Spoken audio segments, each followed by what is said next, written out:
What's up, Guardians? Profane here. Thanks for checking out the video. Today we are breaking down the weekly reset of February 15th, week 26, the final week of Season of the Lost. We'll cover all of this week's ritual and pinnacle activities, the return of Iron Banner, the exorcism of Savathun, and everything else Guardians can look forward to this week. Before we get started, if you enjoy the video and find it helpful, be sure to help support the channel below by hitting that like button along with the subscribe button if you're new to the channel. After months of waiting, the season finale is finally here, and Guardians will finally get to see the exorcism of Savathun. But how this will play out is still unclear. I would expect the final mission to take place within the astral alignment, but we'll be live covering the weekly reset and the season finale, so be sure to stop by the channel and check it out tomorrow. This will also be the final week to finish out that Realmwalker and Moments of Triumph seal, and it's the final week that you'll be able to exchange materials with Spider, so don't forget to stop by the Tangled Shore before it's gone. Beyond the events of the season finale, Guardians will have several things to occupy their time this week. Crucible gets double ranks, and the return of Iron Banner, giving Guardians a great chance to snag some of those Iron Banner weapons before they're vaulted, and to finish out some bounties to carry over to the next season.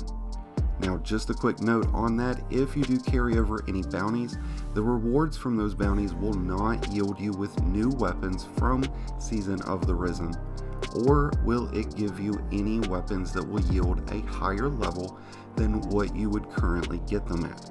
So if you're expecting them to give you a nice boost, all it's going to give you is XP along with maybe some glimmer and some additional materials, but outside of that, there's no reason to hold them over for power leveling.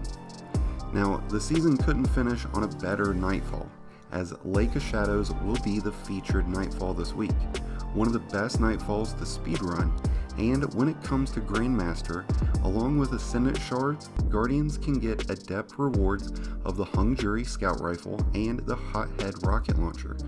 Both are going to be very strong weapons to have going into Season of the Risen, so this is a great opportunity for you to get some god rolls of both of those. I'll be covering the best tips, tricks, and glitches to use in this week's Grandmaster that will release tomorrow, so keep an eye out for that.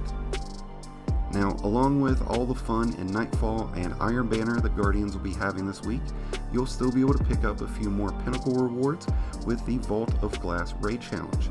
This week's challenge is Wait For It, and will reward the Vision of Confluence, another really strong weapon to have going into next season.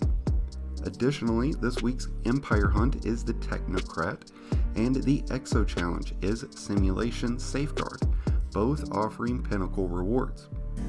And if you're in need of exotics, then Tuesday's Lost Sectors will give you a great opportunity, as the Master Lost Sector will be on Europa and in the Bunker Hall B15, with exotic boots available as its rewards.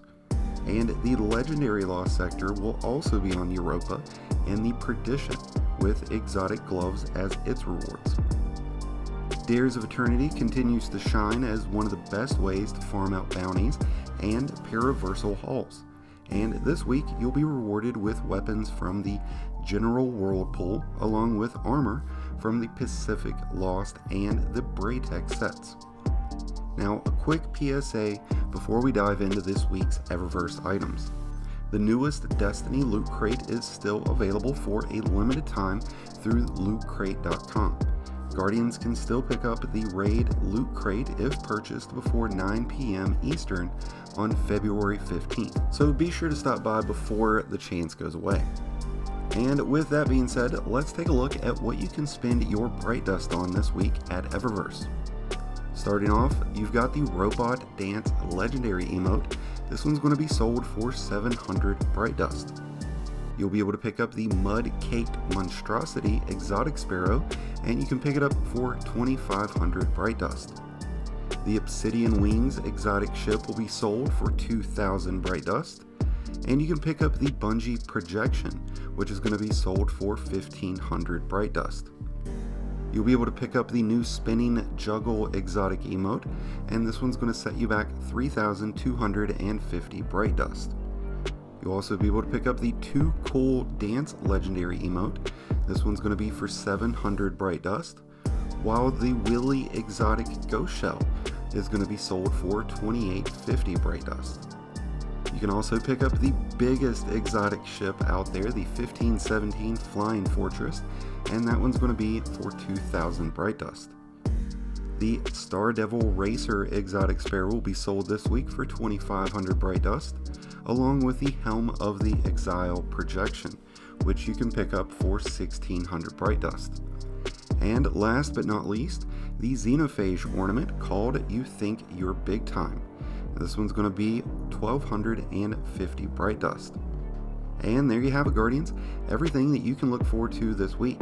I wish you guys the best in luck this week and hope you enjoy the season finale. I hope you've enjoyed today's video and found it helpful. If so, be sure to hit that like button below along with the subscribe button if you're new. Both are greatly appreciated and really do help support the channel. And until next time, Guardians, this has been Profane wishing you some happy hunting.